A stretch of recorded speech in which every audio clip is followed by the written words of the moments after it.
Well, how about this scene? East Texans Blake Lynch, Patrick Mahomes II, and Jimmy Landis. They all met on the field at AT&T Stadium after the clash between Texas Tech and Baylor. We start with Texas Tech and former White House star Patrick Mahomes II. The East Texan and the rest of the Red Raiders came oh so close to topping unbeaten TCU last week, but fell just short. This week, Tech with a similar opportunity against an undefeated top 5 team in Baylor. And this game actually played at AT&T Stadium in Arlington. So on the big stage for this one, there's Patrick Mahomes II. Some issues with his knee entering this game, but he did get the start early on, though. It's that Baylor offense getting things going early as Shock Linwood breaks a 79-yard touchdown run.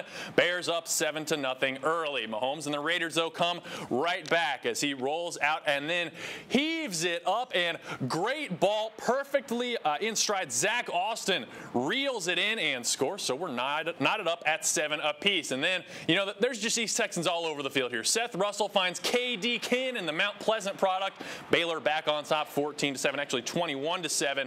But Mahomes trying to keep the Red Raiders in it. This time, we saw a lot of this when he played ball at White House. Rolls out, buys himself some time, and then that's a beautiful throw on the run to Cameron Batson. 21-14, Baylor still on top. More from Tech in the second quarter. Down bigger, though, trying to hang close, and Mahomes tosses up to Tony Brown, who goes up and makes a great grab. 42-21, though, Baylor still on top. And then it's Seth Russell showing that he can run a little bit for the Red Raiders, for the Bears rather, runs in the touchdown. 49-21 at that point. Mahomes again trying to keep the Raiders close with a touchdown run in the second half, but it was all for naught. Baylor too explosive and the Raiders can't keep pace. Baylor wins it big, 63-35 over Texas Tech, so the Bears stay unbeaten. Now CBS 19 was on the scene at AT&T Stadium to watch this game and getting up close to look at Patrick Mahomes II like we did when he played at White House. Here's our own Eric Sullivan with more.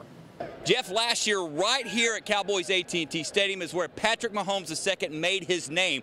Almost 600 yards passing and almost upsetting a top 5 team in Baylor. Could he pull it off in his sophomore year? Well, it just wasn't meant to be. Patrick had a pretty good game, even though his knee was bothering him some from the TCU loss the week before. But in the end, Baylor, too much for Mahomes and the Red Raiders. Yeah, I thought we kept playing hard. We just never got over the hump, and they were very good. They controlled the ball in the second half when they wanted to, and so never really got over that hump where we could have really made a good run at it. I thought Pat played fairly well. We got behind and got out of our game plan, and so it was tough. He hung in there on some stuff, not being 100%. When you got a quarterback who can scramble like Pat does, you have to keep your point of attack with until the whistle blows, and that's something that you do. And he's able to create plays, though, which is good. All right, next week's a big moment for the Red Raiders and Patrick Mahomes II. Will they keep it going, or will they pull what they did last year and fade down the stretch? We'll find out next Saturday when the Red Raiders play Iowa State. From Cowboys AT&T Stadium, Eric Sullivan, CBS 19 Sports.